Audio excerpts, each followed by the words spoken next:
ঘটনায় কিন্তু অগ্নিমিত্রা পাল তিনি কড়াকড়ি হুঁশিয়ারি দিলেন। তিনি যেটা বলেছেন যে আগের আমলে যা হয়েছে এইভাবে কিন্তু এগুলো চলতে পারা যায় না। এবং তোমাকে বলে রাখি যে শিল্পমন্ত্রী এবং পুরো নগরোন্নয়ন মন্ত্রী তারা দুজনেই কিন্তু রয়েছেন, দমকল মন্ত্রী রয়েছেন, দমকলের ডিজি রয়েছেন, প্রত্যেকেই রয়েছেন। এবং সবচেয়ে বড় বিষয় যে মির্জা গালিব স্ট্রিট কলকাতার প্রাণকেন্দ্র, সেখানে একটা অগ্নিকাণ্ডের ঘটনা ঘটলো। আগুনে মানুষ ঝলসে মরে গেছে তেমনটা নয়, মারা গিয়েছে প্রত্যেকে শ্বাসরোধ হয়ে।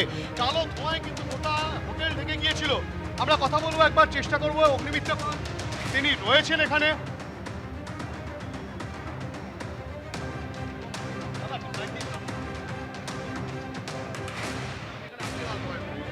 হ্যাঁ, সুতরাং এখানে কিন্তু দেখা যাচ্ছে যেটা যে এখানে অগ্নিমিত্রা পাল তিনি রয়েছেন, তিনি কিন্তু যেটা বলছেন যে এই বিষয়ে কড়া পদক্ষেপ তারা গ্রহণ করবেন। ইতিমধ্যেই যে ছবি দেখা যাচ্ছে, তাপস রায়, অগ্নিমিত্রা পাল তারা দুজনেই এসেছেন, পূর্ণিমা চক্রবর্তী আছেন। पीछे में जो फायर एग्जिट था वो भी बंद करके बिल्डिंग कर दिया गया और फायर ब्रिगेड और पुलिस, फायर मंत्री बहुत अच्छा काम किया। नहीं तो 80 जन तो हम लोग मैंने उद्धार नहीं कर सकते, बचा नहीं पाते। अभी माननीय मुख्यमंत्री से बात करके इस तरह का बिल्डिंग स्पेशली इस एरिया में जो लोग बना के रखे हैं जिसके कोई फायर लाइसेंस नहीं है, ट्रेड लाइसेंस नहीं है, पता नहीं सीएससी कैसे परमिशन दिए, 100 कनेक्शन 10 तो एसी चल रहे हैं। अंदाज किया जा रहा है कि शॉर्ट सर्किट से हुआ है। सीएससी को भी रिस्पॉन्सिबिलिटी लेना है और हम लोग का 100 दिन हुआ है। थोड़ा टाइम दीजिए, पूरा टीम बना के, एसआईटी बना के, जो केएमसी का अंदर या सारे pan Bengal starting with KMC इस तरह के होटल चला रहे, हम पहले ही वार्निंग दे देते हैं उसको बंद कर दीजिए, नहीं तो हम लोग जाके बंद कर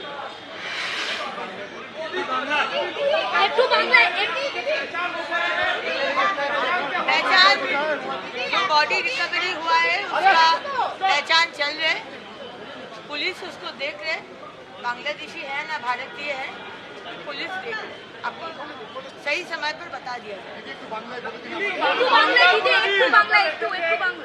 গতকাল রাত্রিবেলায় মানে রাতের আজকে ভোরবেলায় 2টোর সময় ফিশ ক্রুজ স্ট্রিটের একটি বিল্ডিং, 4 তলা মতো বিল্ডিং, 3-4 তলা, 10টা গেস্ট হাউস চালাচ্ছে বিভিন্ন লোক।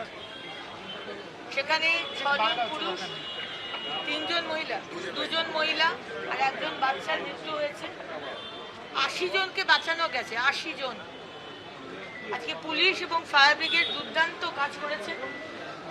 কিন্তু এই ধরনের যারা হোটেল চালাচ্ছেন, কিভাবে চালাচ্ছেন, ট্রেড লাইসেন্স কি করে পেল, সিএসসি কি করে পারমিশন দিল, কারেন্ট দিল কি করে, ফায়ার লাইসেন্স কি করে পেল, এগুলো দেখার বিষয়।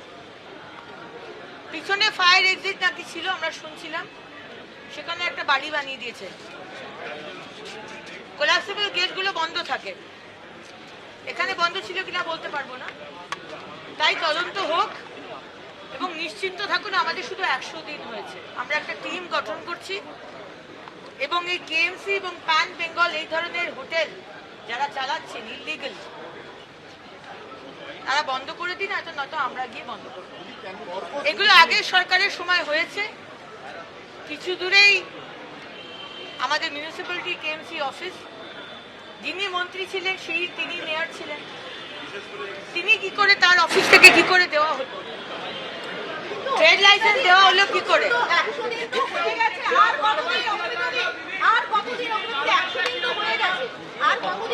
হাজার হাজার লক্ষ লক্ষ এরকম হোটেল সারা প্যান বেঙ্গলে রয়েছে। 100 দিনের মধ্যে আগে এখানে রয়েছে, আজকে বড় বাজারে রয়েছে, আজকে হাওড়াতে রয়েছে, আজকে দমদমে রয়েছে, সব জায়গাতে রয়েছে। এগুলোকে টিম বানিয়ে ইমিডিয়েটলি যাতে দেখা হয়। আমাদের 27টা বিল্ডিং আইডেন্টিফাই করলাম তারাতলার ঘটনার পর, 1 মিনিট, তারাতলার ঘটনার পর 27টা বিল্ডিংকে আইডেন্টিফাই করে স্টপ ওয়ার্ক করে দেওয়া হয়েছে। 27টা বিল্ডিং শেষ নয়, আরো অনেক বিল্ডিং আছে। 100 দিনের মধ্যে সব আইডেন্টিফাই করা সম্ভব নয়। আমরা মেশিন নই। আমাদের ইন্টেনশনটা হচ্ছে আমরা ইলিগাল কাজ করতে দেব না। সেগুলো বন্ধ করে দেবেন, যেগুলো আইডেন্টিফাই করছেন দিদি। দিদি আর কতদিন?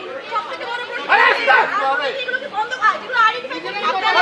উনি কথা বলে যাচ্ছে, দিদি আপনি উত্তর দেবেন না।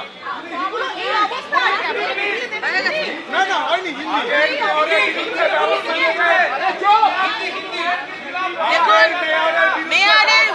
মেয়রের বিরুদ্ধে এবং আগের ইউডিএম এর মন্ত্রীর বিরুদ্ধে ব্যবস্থা হবে কিনা রিপোর্ট আমরা মাননীয় মুখ্যমন্ত্রীর কাছে পেশ করব, তারপর আমাদের শীর্ষ নেতৃত্ব সেটা দিবে। যেগুলো আইডেন্টিফাই হয়েছে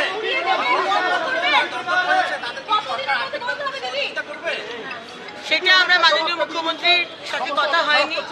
যেখানে যেখানেই এই ধরনের ঘটনা হয়েছে সরকার এবং মাননীয় মুখ্যমন্ত্রী এগিয়ে আসেন।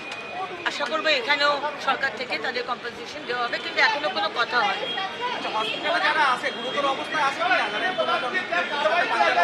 সব দেখা হচ্ছে সরকার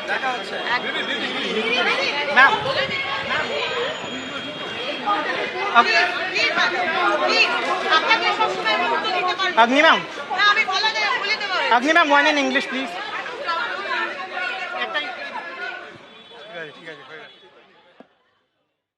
এবিপি আনন্দ এগিয়ে থাকে, এগিয়ে রাখে।